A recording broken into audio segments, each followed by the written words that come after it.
बहुत समय पहले की बात है। एक घना जंगल था जिसका राजा था वीर, एक बलशाली और बुद्धिमान शेर। वीर न्यायप्रिय और दयालु था, लेकिन बहुत सीधा साधा भी। जंगल में सभी जानवर उससे प्रेम करते थे, लेकिन वीर को अकेलापन सताता था। वो चाहता था कि कोई जीवन साथी हो जो उसके साथ राजकाज में मदद करे। एक दिन जंगल में एक अजनबी शेरनी आई। उसका नाम था रूबी। वो सुंदर, चालाक और दिखने में भोली थी। शेर वीर जंगल के एक बड़े पेड़ के नीचे आराम कर रहा था। तभी रूबी वहाँ पहुंची। राजा वीर, मैं दूर के जंगल से आई हूँ। मेरे परिवार को शिकारियों ने मार दिया।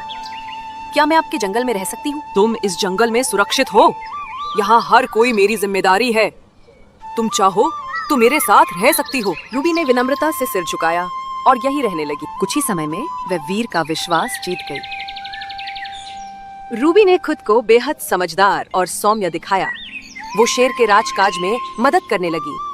धीरे धीरे वो जंगल, लेकिन असल में वो दूसरे जंगल के शेर रॉकी की साथी थी।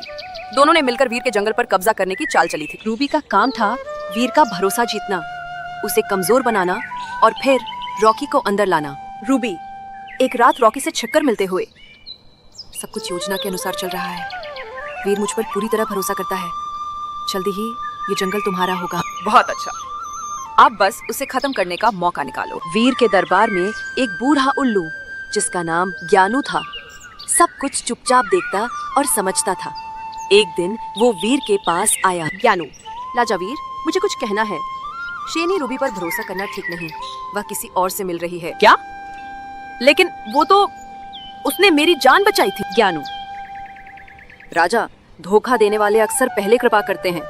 मेरी सलाह है उसकी गतिविधियों पर नजर रखें। वीर ने कुछ भरोसेमंद जानवरों को निगरानी में लगाया। एक रात रूबी ने वीर को जंगल के कोने पर मिलने बुलाया। रूबी, राजा, मैंने एक नया शिकार देखा है, आप चले तो दिखाऊं? वीर सतर्क था, लेकिन कुछ कहे बिना चला गया। जब वे दूर एक गुफा के पास पहुँचे, वहाँ रॉकी हाथ लगाए बैठा था। रॉकी जंगल में कूदते हुए, अब तेरा राज खत्म वीर। इस जंगल का नया राजा मैं बनूंगा। रूबी, धोखा वो होता है जो समझदार को भी न समझ आए। लेकिन वीर तैयार था। गुफा के पीछे से अचानक कई जंगल के जानवर निकल आए। हाथी, भालू, तेंदुआ, जो वीर के वफादार थे। एक भयंकर लड़ाई शुरू हुई। वीर और रॉकी आमने सामने आ गए। वीर, मैंने तुम्हें मौका दिया रूबी, लेकिन तुमने धोखा। दोनों शेरों के बीच भीषण युद्ध हुआ, लेकिन वीर की सच्चाई और साहस के आगे रॉकी टिक नहीं सका। अंत में रॉकी घायल होकर भाग गया। रूबी भागने लगी, लेकिन ज्ञानू उल्लू ने उसे रोक लिया। ज्ञानू, जो दूसरों का विश्वास तोड़ते हैं उन्हें इस जंगल में कोई जगह नहीं मिलती। शेर, रूबी, तुमने जिस दिल को अपनाने का नाटक किया उसे छल लिया। ये जंगल तुम्हें माफ नहीं करेगा। वीर ने रूबी को जंगल से निष्कासित कर दिया। अब जंगल में फिर से शांति लौट आई। वीर ने सबको संबोधित किया। वीर दहाड़ते हुए, जंगल सिर्फ ताकत से नहीं, विश्वास और एकता से चलता है। हमें हर उस चेहरे से सावधान रहना होगा जो मुस्कुराहट की आड़ में छुरा छुपाए हो। सभी जानवरों ने तालियां बजाई। उल्लू ज्ञानू को सभी ने धन्यवाद दिया। एक समय की बात है, एक घना जंगल था जहाँ तरह तरह के जानवर रहते थे। उसी जंगल के किनारे एक ऊंचा पेड़ था जिस पर एक मुर्गा रोज सुबह बैठकर बांग देता और पूरे जंगल में दिन की शुरुआत का संकेत देता। इस पेड़ के पास ही झाड़ियों में एक चालाक और धूर्त लोमड़ी भी रहती थी। वह कई बार उस मुर्गे को खाने की योजना बना चुकी थी, पर हर बार मुर्गे की समझदारी से उसके हाथ कुछ नहीं लगता था। पेड़ की ऊंचाई से दूर दूर तक उसकी आवाज सुनाई देती है। पक्षी चहचहाते हैं, खरगोश कूदते हैं और सूरज की किरणें जंगल में उजाला फैलाती हैं। नीचे झाड़ियों में छुपकर लोमड़ी मुर्गे को घूर रही होती है। लोमड़ी धीरे धीरे पेड़ के नीचे आती है और लोमड़ी धीरे से खुद से, ये मोटा मुर्गा कितने दिनों से मेरी आंखों में खटक रहा है, बस आज मौका मिल जाए तो इसे झपट लेती हूँ। लोमड़ी धीरे धीरे पेड़ के नीचे आती है और मिठास से भरी आवाज में लोमड़ी, अरे प्यारे मुर्गा भाई, कैसी तबीयत है? तुम्हारी बांग ने तो आज मेरा दिल खुश कर दिया। मुर्गा, सावधान होकर। धन्यवाद लोमड़ी बहन, आपकी इतनी तारीफ सुनकर अच्छा लगा, पर बताओ आज कैसे आना हुआ? लोमड़ी, अरे मुर्गा भाई, एक बहुत बड़ी खबर है। अब जंगल में सभी जानवरों में दोस्ती हो गई है। अब कोई किसी को नहीं खाएगा। आज से सब भाई भाई है। मैं तो बस तुम्हें ये शुभ समाचार देने आई हूँ। अब तुम नीचे आ सकते हो। हम दोनों गले मिलेंगे और दोस्ती करेंगे। मुर्गा, ये लोमड़ी जरूर कोई चाल चल रही है। इतने अच्छे से बात कर रही है, जरूर कुछ गड़बड़ है। मुर्गा पेड़ की सबसे ऊंची डाल पर चढ़ जाता है और दूर की ओर देखने लगता है। मुर्गा भाई, क्या देख रहे हो? मुर्गा धीरे धीरे बोलता है। अरे लोमड़ी बहन, मुझे दूर से कुछ कुत्ते आते दिख रहे हैं। शायद वे भी इस दोस्ती के जश्न में आ रहे हैं। लोमड़ी कुत्ते? मुर्गा, हाँ हाँ, 3-4 कुत्ते आ रहे हैं। वे तुम्हारे पुराने दोस्त होंगे ना? लोमड़ी घबराकर पीछे हटती हुई। अरे नहीं नहीं, मेरा तो उनसे कोई मतलब नहीं है। मुझे याद आया, मुझे अपनी माँ से मिलना है, वो बीमार है। मैं चलती हूँ, फिर कभी मिलते हैं। ये कहकर लोमड़ी भाग खड़ी होती है। खरगोश, वाह मुर्गा भैया, आपने तो कमाल कर दिया। हिरन, अगर तुम लोमड़ी की बातों में आ जाते तो आज तुम्हारा बचना मुश्किल था। मुर्गा, दोस्तों, हमें हमेशा सावधान रहना चाहिए। मीठी बातें हर बार सच्चाई नहीं होती। लोमड़ी की नई चाल। कुछ दिन बीत जाते हैं। लोमड़ी अपनी नाकामयाबी से परेशान है, लेकिन हार मानने को तैयार नहीं। वाकई लोमड़ी, मुर्गा बहुत चालाक है, लेकिन मैं उससे भी चालाक हूँ। अब की बात वो एक तोते से मिलती है, जो जंगल का संदेशवाहक होता है। लोमड़ी, तोते भैया, अगर तुम मेरी एक मदद कर दो तो मैं तुम्हें मीठे फल दूंगी।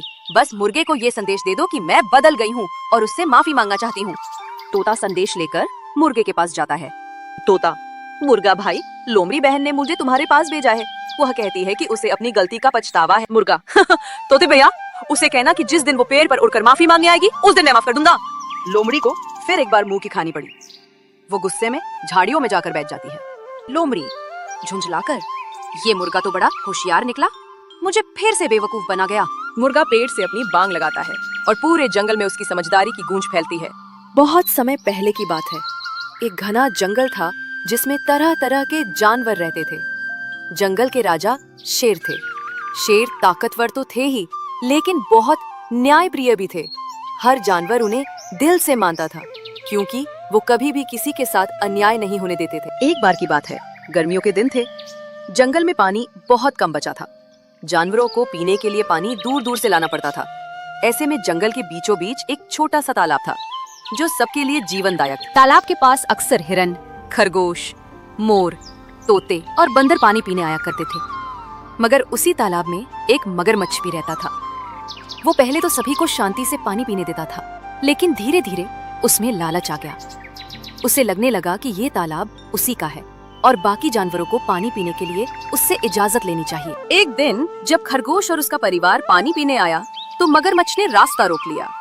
उसने दहाड़ते हुए कहा, रुको, पहले मुझसे पूछो, ये तालाब मेरा है, बिना मेरी इजाजत कोई पानी नहीं पिएगा। डर के मारे छोटे खरगोश कांपने लगे।